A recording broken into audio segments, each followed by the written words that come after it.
Hi, my name is Jennifer Walsh. I'm the Assistant Director for Outreach and Consultation, and today I'm joining you to talk about mindfulness, specifically how it can increase focus and productivity. So, you've probably heard of mindfulness before, but often when we discuss mindfulness, we're focused on the outcome being a feeling of relaxation or reducing anxiety, and that can be a benefit. However, what we really want to focus on is just the practice itself. Mindfulness is an exercise that we practice over and over to help us refine our ability to direct our focus to the present, to fully attend to what is in front of us. This has been incredibly difficult over the past year as increased use of technology makes it even more difficult to attend mindfully to one thing in the moment. We may be more distracted than ever, multitasking more than ever, and feeling more exhausted and less productive. So let's revisit mindfulness for all that it can do for focus and productivity. And let's define it. So mindfulness is the practice of being present in the moment on purpose without judgment and not clinging to any moment.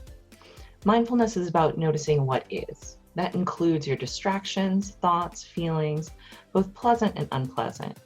It can include focusing on something specific and narrowing your attention.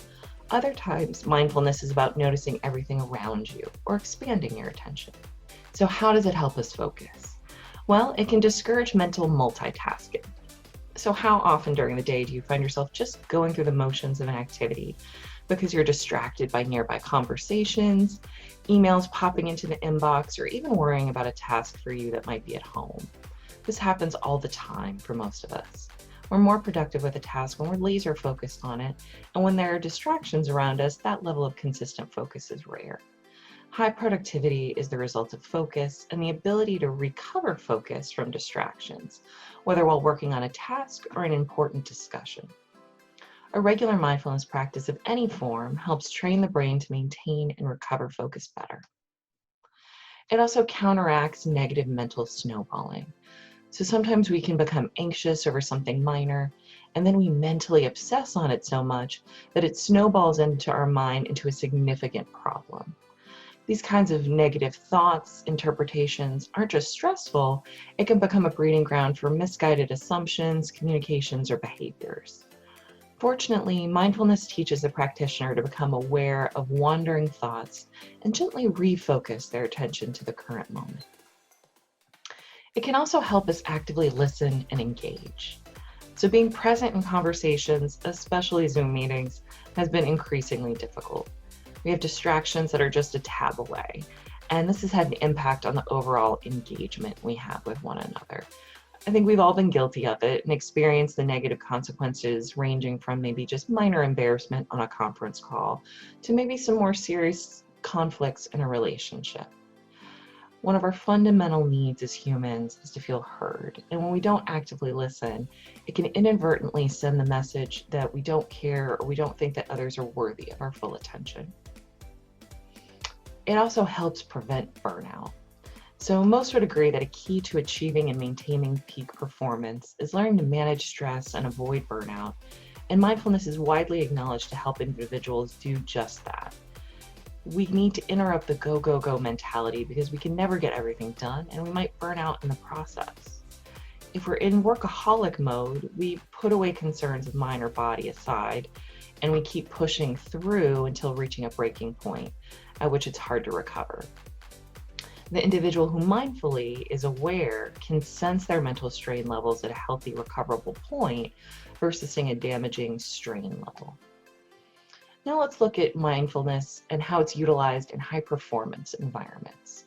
So in sports, increased mindfulness allows athletes to experience and reflect on each moment without viewing and reacting to the situation or moment as positive or negative. It can also increase awareness and acceptance of the present moment and may allow athletes to focus less on negative thoughts, which may provide athletes with more energy and focus for the athletic task at hand.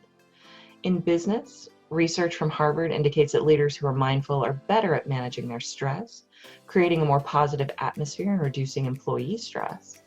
And even in the military, researchers have indicated that troops who went through a month-long training regimen that included daily practice in mindfulness breathing and focus techniques we're better able to discern key information under chaotic circumstances and experienced increases in working memory function.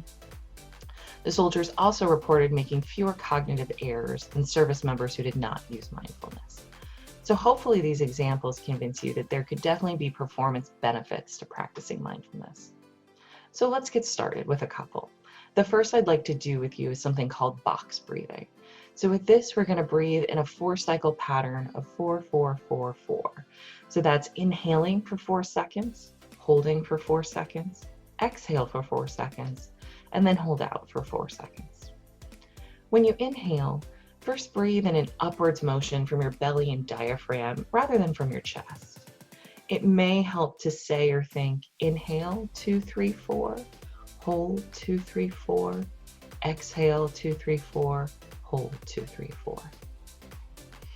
When you inhale for a count of 4, you may want to visualize positive, healthy oxygen coming into you. You can add other thoughts or visualizations to increase the impact of the exercise, such as seeing or feeling yourself inhale health, vitality, tranquility. While retaining your breath for the count of 4, visualize all these attributes spreading to every cell in your body. And then exhale carbon dioxide and pain, anger, impatience, illness for a count of 4. Then rest for a count of 4 and check in about any relaxation. Your mind will wander, and when you realize that you're thinking about something other than the breathing pattern, return to your focus. So let's do this a couple times together. So again, inhale for 4 seconds. So inhale, 2, 3, 4, hold, 2, 3, 4, exhale, 2, 3, 4, hold, 2, 3, 4. And let's do this one more time. So again, inhale, 2, 3, 4, hold, 2, 3, 4, exhale, 2, 3, 4, hold, 2, 3, 4. Now this we just did a couple times. Certainly to really get those benefits, you're going to need to do it, say for 5 or 10 minutes. If it's helpful to have a visual while you work on this kind of breathing, I'd encourage you to try exhaler.com. It's a free app that allows you to slide and change the length of breaths. And it also allows you to have a visual in front of you. There are words, there's a circle that goes in and out. So it helps to have an anchor to focus on while you focus on your breath. So sports visualizations can be used to improve performance in any sport. So it increases effectiveness of deliberate practice and helps before competition. The process of creating and rehearsing a positive mental experience in order to enhance your ability to achieve a successful outcome has been used in real life by athletes like Muhammad Ali to Michael Phelps. And so we're going to capitalize on that, but do it for a different kind of situation. In this situation, we're going to be using it for test anxiety, which is likely to come up towards the end of a semester. So I'd like you to begin by becoming very relaxed in your chair, feet on the ground, hands to your side, and either close your eyes or find a low focus soft point where you can just kind of let your gaze soften. Hopefully you're in a situation free of distractions for the next few minutes, sitting naturally. And I'd like you to start to relax your body. Take a deep breath in, hold it gently, and let it out. Breathe in again. Pause. Exhale fully. Breathe in. Pause and out. Taking another deep breath in, pausing and out. And keep breathing naturally. With each breath, you become more and more relaxed. If any anxious thoughts linger, leave them where they are for the moment. You can tend to them later. And again, pick a spot in the room for your eyes to comfortably focus on. Hold the focus briefly, let that focus go soft. And you can let your eyes close at any time you like. Notice some areas in your body where tension tends to linger. Your shoulders, jaw, neck, back, chest, stomach, hands. First, focus on your shoulders. See how your shoulders relax as your attention is focused on them. Feel the muscles as they loosen and your shoulders start to ease. Allow your jaw to relax. Let your lower jaw drop slightly, allowing a space between your upper and lower teeth. Feel the muscles of your face become smooth, loose, and relaxed. Now let's turn your attention to your neck. See how you can let the tension go as you relax the muscles of your neck. Let the relaxation flow down the length of your spine, relaxing all the muscles along the way. Feel the relaxation in your neck and back.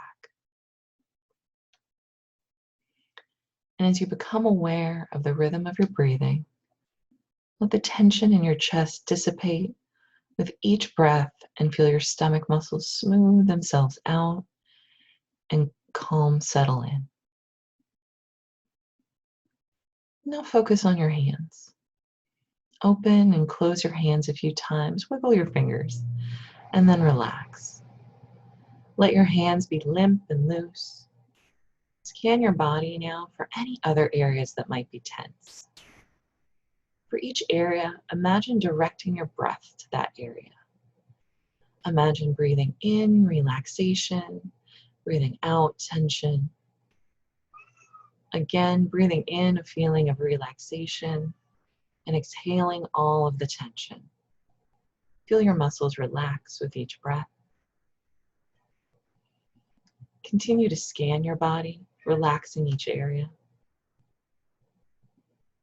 You may feel more calm and relaxed, your body feeling heavy, feeling grounded and centered. Now I'd like you to begin to visualize the process of taking an exam. Imagine yourself on the day of the exam. You're feeling a little excited to take the exam and share what you know. At the same time, you're feeling confident.